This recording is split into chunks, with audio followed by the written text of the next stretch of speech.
لیکن یہ مجھے یاد ہے کہ روزنامہ جنا کا آغاز جب ہوا تو اس وقت ودود قریشی صاحب اس کے ایڈیٹر تھے. جی ہاں, ڈکلیریشن بھی انہیں کے نام, ڈیکلیریشن بھی نہیں, ڈیکلیریشن ہاں انہیں کے نام سے تھا. انہیں کے نام پہ تھا. آغاز کیا, اخبار نکلا. اس دوران خشنود علی خان صاحب کی انٹری ہوتی ہے. ٹھیک. وہ ملک صاحب کے خاصا قریب ہوئے, اور قریب ہونے کے بعد ان کے فوراً اختلافات ہو گئے مالی طور پر. ٹھیک. مجھے یہ بتایا گیا کہ 2.5 کروڑ کا چیک دیا ہے ملک صاحب نے, وہ کیش نہیں ہوا. انہوں نے ملک صاحب کے خلاف چلنا شروع کر دیا, ملک صاحب کا دراز دینی شروع کر دی. ٹھیک. ملک ریاض صاحب سے میرا رابطہ تھا. وہ سابق پرائم منسٹر تھے, عوان صاحب, کیا نام ان کا, جو عبوری وزیر اعظم بھی رہے ہیں, نگران وزیر اعظم رہے ہیں اپنا عوام. اچھا, یہ خالد ملک مراج خان. مراج خالد صاحب سے میرے تعلق تھے, اچھے تھے. ان کے حوالے سے ملک ریاض سے ہمارا رابطہ ہوا. ٹھیک. ملک صاحب نے کہا جی خشنود صاحب مجھے تنگ کر رہے ہیں. تو ان سے بھی یہی طے ہوا کہ اگر آپ اس کو پیسے نہیں دینا چاہتے تو آپ میرے ساتھ طے کر لیں, میں آپ کی جان چھڑا دیتا ہوں. ٹھیک. سو نتیجہ یہ نکلا کہ میں نے خان صاحب سے بھی ملک صاحب کی جان چھڑائی, یعنی اور اس کے لیے بھی مجھے وہی کچھ کرنا پڑا جو زیاد شاہد کے دور میں. اور اب یہ بھی آپ کو ایک کہہ لیں, آپ کا یہ ایک حوالہ ہے, اعزاز تو ہم نہیں کہیں گے, کہ بھی زیاد شاہد اور خشنود علی خان دونوں کی جوڑی تھی. دونوں اپنے دور کے دبنگ صحافی تھے. ان دونوں کو ٹف ٹائم آپ نے دیا, اور آگے جو ان کے ہدف پہ تھے لوگ, ان سے ان کی آپ نے جان چھڑائی. اچھا, تو پھر آپ نے کیا کیا اس دوران؟ میں نے خشنود علی خان صاحب کو چھاپا. ٹھیک ہے, ان کے خلاف چھاپنا شروع کیا. بہت چھاپا. پھر ان سے صلح کیسے ہوئی؟ صلح میرا خیال ہے کہ اخیر تو کچھ بھی لڑائی کے بعد صلح ہی ہوتی ہے. ٹھیک ہے. اچھا, اس دوران تو 2-3 اس دوران آپ نے کتنے کو پیسے کمائے؟ میں نے پیسے لیے, ملک ریاض سے بھی پیسے لیے. ٹھیک ہے. میرا ملک ریاض سے اس وقت 25,000 کا سودا ہوا تھا ٹھیک ہے. کہ آپ کی جان چھڑا دوں گا. ٹھیک ہے. اس کے بعد ایک اور کردار آتا ہے, وہ یہاں پہ بٹ سب صرف 25,000 روپے, 25 لاکھ روپے. 25 لاکھ روپے. 25 لاکھ. اچھا ٹھیک ہے, ماشاءاللہ بڑی رقم تھی اس دوران. کافی پیسے ہیں مطلب. بالکل ٹھیک ہے. اچھا, اس دوران ایک اور کردار ڈاکٹر صداقت کا بھی آتا ہے. جی. ڈاکٹر صداقت کو بھی بلیک میل کرنے کی کوشش کی خان صاحب نے, ٹھیک ہے. اور اس کی جان بھی پھر میں نے چھڑائی. ٹھیک ہے. اچھا, اس طرح چونکہ میرے پہ لیبل لگ گیا تھا کہ جو بندہ بھی کسی صحافتی ادارے کا ڈسا ہوتا تھا وہ آپ کے پاس, وہ میرے پاس آ جاتا وہ تھا, آپ کا کلائنٹ ہو جاتا. وہ میرا کلائنٹ ہو جاتا تھا. ٹھیک. اور میں کلائنٹ کی مدد کرنا اپنا کار مرس بھی سمجھتا تھا. یعنی آپ اپنا سروسز فیس لیتے تھے اور سروسز دیتے تھے, اور سروسز پوری دیتے. تو اس سمن میں میں نے عرض کیا نا کہ میرے پاس ایک نہیں 200 کہانیاں ہیں, گفتری نہ گفتری, جن کو اگر ہم آپ پیش کرنے لگ جائیں تو شاید اس کے لیے آپ کو ایک نہیں بہت سے نشستیں چاہیے. ٹھیک ہے. تو پوسٹ مارٹم کے اس حوالے سے ایک کردار رہا ہے کہ اس نے بہت سارے بلیک میلوں سے بہت سارے لوگوں کی جان چھڑائی. ٹھیک ہے. تو اسے بھی میں اپنا کریڈٹ سمجھتا ہوں. اچھا, یہ جو آپ کے رہے ہیں پنگے رہے ہیں صحافتی اداروں کے ساتھ تو رہیں, ڈانس کے ساتھ بھی رہیں, بڑے بڑے کوئی بدماشوں کے ساتھ بھی آپ کا کوئی ٹاکرا رہا؟ یقینی بات ہے کہ جب آپ کسی بھی ظالم کے خلاف صف آ رہا ہوں گے ٹھیک ہے, تو ان سے آپ کی مخالفت تو ہوگی. یہ جو قریشی صاحب تھے اپنا, جن کے بارے میں آغاز میں عرض کیا ہے, الائنس موٹرز کے نام سے کراچی کی پارٹی, بہت بڑی پارٹی تھی, ارب پتی پارٹی تھی. ٹھیک ہے. اور ان کی حمایت میں میرے پاس اس دور کے بریسٹر اعظم چیمہ صاحب اور میرے علاقے کے بہت ہی بڑے دبنگ ایم پی نوشہرہ ورکا سے ان کا تعلق تھا, جاوید ورک. ٹھیک. وہ میرے پاس تشریف لائے, انہوں نے کہا جی کہ آپ ان کو چھوڑ دیں, ہمارے مفادات ان سے وابستہ ہیں. تو میں نے ان کو واضح طور پہ جواب دیا کہ یقیناً آپ کے مفادات اگر ان سے وابستہ ہیں تو میرے بھی مالی مفادات ان سے وابستہ ہیں. تو سو میں نے آج تک یہ بددیانتی نہیں کی.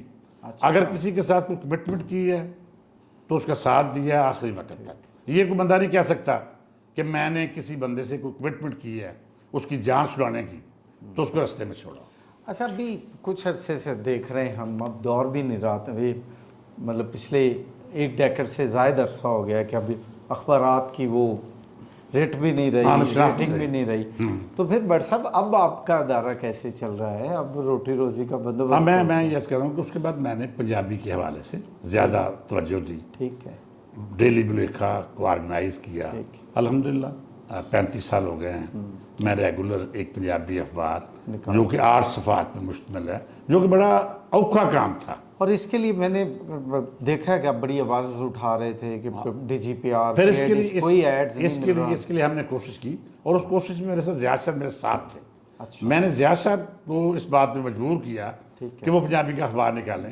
میرے کہنے پہ انہوں نے خبراں کا ڈیکلیریشن لیا اور ڈیلی خبراں آغاز کیا. اچھا ٹھیک. پھر ہم دونوں مل کے 4-5 دفعہ پرویز الیکٹ کے پاس گیا کہ یار سندھ میں سندھی اخبارات کے لیے 40% کوٹا ہے. جی. پنجاب میں پنجابی اخبارات صرف 2 ہیں، ٹھیک ہے. ایک خبریں ایک بلیک ہے، آپ اس کے لیے کریں. ٹھیک ہے. سو بہت کوشش، منت سماجت، کوشش کاوش کے بعد یہ طے پایا کہ 5% کوٹا پنجابی اخبارات کے لیے الاؤ کر دیا. صرف سو وہ فیصلہ ہوا. ہمارے بہت ہی نامور شاعر ہیں اس وقت سیکٹری انفارمیشن تھے. رات کو سرکلر جاری ہوا کہ ٹھیک ہے جی، جو 75% قومی اخبارات کو بزنس ہے اس میں 5% پنجابی اخبارات کو دے دیا جائے. ٹھیک. اچھا آپ دیکھیں کہ اس پہ بھی سیف پا ہو گئے سارے اخباری ادارے. اچھا. انہوں نے کہا جی یہ نہیں ہونے دیں گے ہم. ٹھیک ہے. دوسرے دن باقی اے پی این ایس اور سی پی این کے عہدیداران اس کو میرے چیف منسٹر کو انہوں نے کہا جی نہیں سوری، آپ 5% ریجنل اخبارات کے کوٹے سے نکالیں. اچھا. تو سو وہ فیصلہ پھر واپس ہوا اور یہ طے ہوا کہ جو 25% ریجنل اخبارات کا کوٹا ہے اس میں 5% پنجابی اخبارات کو دیا جائے. ٹھیک. اس کے لیے بہت ساری کوشش کی، بہت ساری محنت کی، میں نے بھی کی، زیاد صاحب نے کی، ٹھیک. لیکن آج تک ہم 5% کوٹا لینے میں کامیاب نہیں ہو سکے. اچھا. ریجنل اخبارات کا جو کوٹا تھا اس میں سے 5% طے ہو گیا اور نا. وہ بھی نہیں مل سکا. نا طے یہ ہوا کہ 75% قومی اخبارات، ٹھیک ہے. 20% ریجنل اخبارات ٹھیک ہے. اور 5% پنجابی اخبارات. تو وہ بھی نہ مل سکا. آج تک 2%، 1%. اس کے لیے ہم نے بہت جنگیں لڑی. میں نے پوچھا کہ آج کل پھر سروائیول کیسے ہے آپ کا؟ میں اللہ کا شکر ہے اس کی، میں پبلشنگ کا کام کرتا ہوں. ٹھیک ہے. میرے اپنے پریس ہیں، ٹھیک ہے. ان سے روٹی روزی آ جاتی ہے. اچھا. ٹیکسٹ بک بورڈ کا بھی کام کر لیتا ہوں. ٹھیک ہے. نیشنل بک فاؤنڈیشن کا کام کر لیتا ہوں. اوکے. اللہ کا احسان ہے. اس کے علاوہ بلیکھا کو میں نے بریک ایون پہ لے آیا. کہ فار ایگزامپل سرکاری اشتہارات اگر پی اے ڈی سے 5 لاکھ کے ملتے ہیں، 2 لاکھ کے ملتے ہیں، پنجاب گورنمنٹ سے 5 لاکھ 10 لاکھ کے ملتے ہیں، تو ان اخراجات کو مینیج کر لیا. بالکل. تو سو ایک مشن کے طور پہ ادارہ چلا رہا ہوں، اور میری کوشش اور کاوش یہ ہے کہ پنجابی کے لیے میں سارے وسائل بھی استعمال کر دوں. بالکل. ابھی ہم پنجابی زبان اور لٹریچر کے فروغ کے لیے جو آپ کی کوششیں اس پہ بات کرتے ہیں. ایک سوال بٹ صاحب آپ سے آج تک شاید نہ پوچھا گیا. آپ کا ایک خاص لاہور کے صحافتی اداروں کی ایک ٹسل ہوئی تھی D G P R G محی الدین وانی جی سے، اور آپ لوگ خاصا ان کے خلاف بھی گئے، اور اسی جنگ میں بہت لکھا آپ لوگوں نے اخبارات میں، احتجاج بھی ہوئے، اور اسی جنگ میں ان پر ایک ایف آئی آر، ان پر ایک ریپ کی ایف آئی آر. درست ہے. اس کے پیچھے آپ تھے؟ 100% وہ ساری کہانی میں انوالو تھا. ٹھیک. ہوا یہ تھا کہ محی الدین وانی صاحب نے پنجابی اخبارات کے اشتہارات میں کٹ لگا دیا. ٹھیک. میں ان سے جا کے ملا. ٹھیک. میں نے ان سے گزارش کی کہ پنجابی اخبارات کا استحقاق ہے، 5% کوٹا طے ہے، آپ اس کو مزید کاٹنا نہ کر لیں. ٹھیک. ہم پنجابی اخبارات زندہ نہیں رہیں گے. ٹھیک. اس وقت اتفاق سے اوریا مقبول جان صاحب سیکٹری انفارمیشن تھے. جی ٹھیک ہے. انہوں نے بھی اپنے تمام اختیارات استعمال کیے، ٹھیک. لیکن وہ کسی شکل میں ہمیں ہمارا حق دینے پہ راضی نہ ہو. ٹھیک. نتیجہ یہ نکلا کہ ہم اگریسو ہو گئے.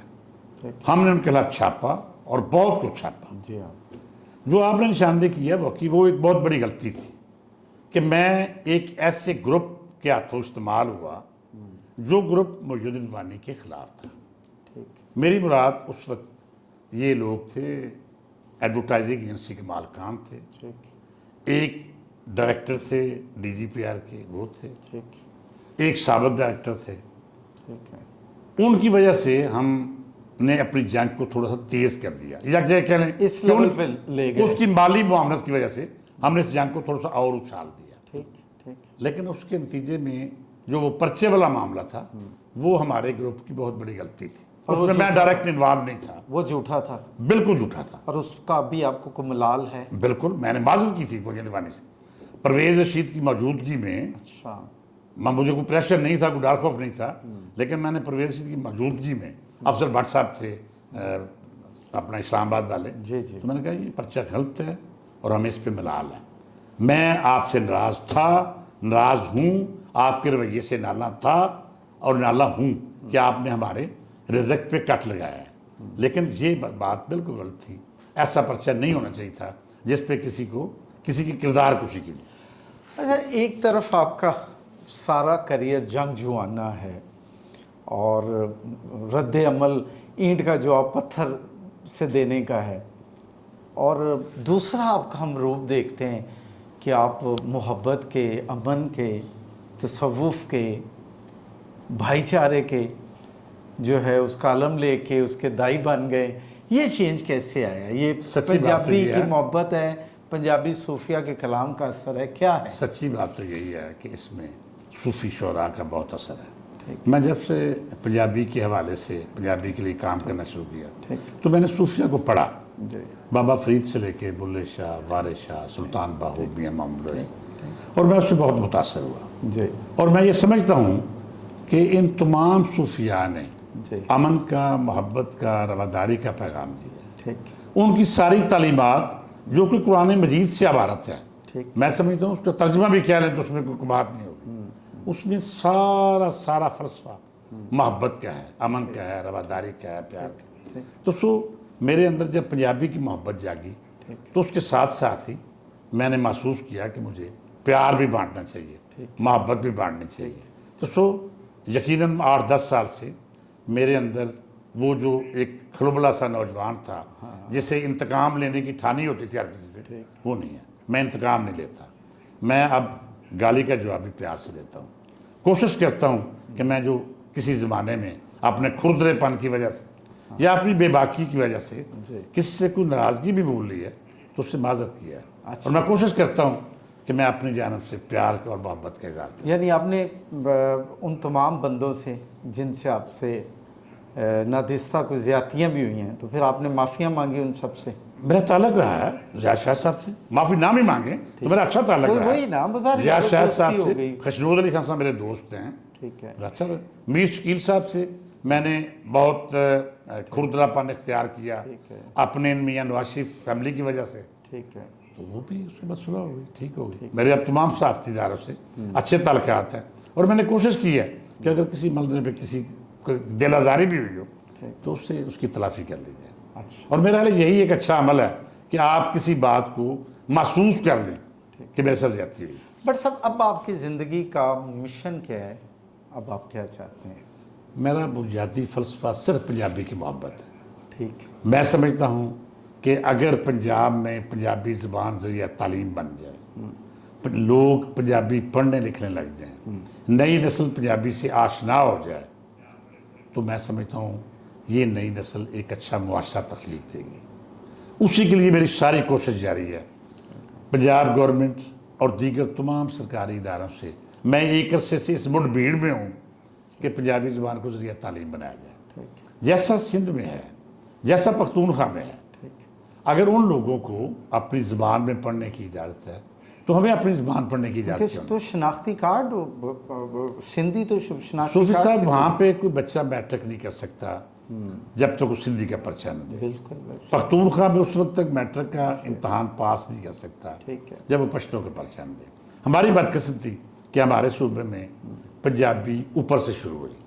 انہوں نے سن 1972 میں ایم اے پنجابی شروع کیا، ٹھیک ہے پھر بی اے، پھر ایف اے، پھر میٹرک میں اختیاری سبجیکٹ۔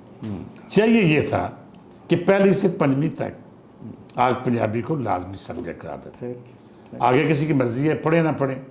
اور میری اب زندگی کا ایم ہی یہی ہے، میں نے اس غرض سے اپنی جگہ پہ ایک بہت بڑے ادارے کی بنیاد رکھی جس کا نام پنجاب ہاؤس رکھا، ٹھیک ہے جس میں اسٹوڈیو بھی ہے، جس میں آئی ٹی رومز بھی ہیں، جس میں اخبارات چھپتے ہیں، جس میں پرنٹنگ کا کام ہوتا ہے، اور میرا conference hall بھی ہے، ادارہ آڈیٹوریم بھی ہے۔ ایڈیٹوریم میرا ادارہ کسی بھی شاعر کی، کسی بھی مصنف کی پنجابی کی کتاب مفت چھاپتا ہے، اور اب تک میں 100 سے زائد کتابیں چھاپ چکا ہوں۔ اب بھی میری کھلی آفر ہے، جو بندہ بھی پنجابی میں لکھتا ہے، پنجابی میں شاعری کرتا ہے، پنجابی میں نثر، ڈرامہ، کوئی بھی، ٹھیک اس کے لیے میرا ادارہ حاضر ہے، ہم اس کی پنجابی کتابیں چھاپتے ہیں۔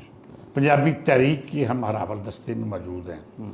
گورنمنٹ پہ ایک ہی بات ہم جو بھی گورنمنٹ آتی ہے اسے کہتے ہیں کہ آپ پنجابی ہیں، پنجابی کو یہاں ذریعہ تعلیم بنا دیں، نئی نسل پنجابی سے جانو ہو جائے، آشنا ہو جائے، اور اگر نئی نسل صوفی شعراء کا کلام پڑھنے سننے لگ جائے تو یقیناً وہ اچھا معاشرہ تخلیق دینے میں اپنا کردار ادا کریں، کیونکہ میں یہ سمجھتا ہوں کہ پنجابی زبان محبت، پیار اور محبت کا نام ہے۔ بہت شکریہ۔ ہمارے صوفی شعراء نے اپنی تمام تعلیمات میں امن اور محبت کا درس دیا۔ بٹ صاحب پوڈ کاسٹ کے آخر میں اپنی پسند کا کوئی ایک شعر یا چند اشعار پنجابی کے سنا دیجیے۔ فیض کسے نیچا دی اشنائی کولوں فیض کسے نہیں پایا، واہ کہ کرتے انگور چڑھایا ہر گچھا زخم۔ واہ کیا فلسفہ ہے اس میں۔ بہت شکریہ بٹ صاحب۔ جی مدثر اقبال بٹ صاحب کے لائف پہ آج جو انٹرویو ہوا اس میں بہت ساری باتیں نئی تھیں، کوئی فلیور روٹین سے ہٹ کے تھا۔ امید ہے آپ نے انجوائے کیا ہوگا۔ آپ کو یہ پوڈ کاسٹ کیسا لگا کمنٹ میں ہمیں ضرور بتائیے گا۔ بہت جلد کسی نئے مہمان کے ساتھ دوبارہ آپ سے ملاقات ہوگی۔ مجھے دیجیے اجازت، اللہ حافظ۔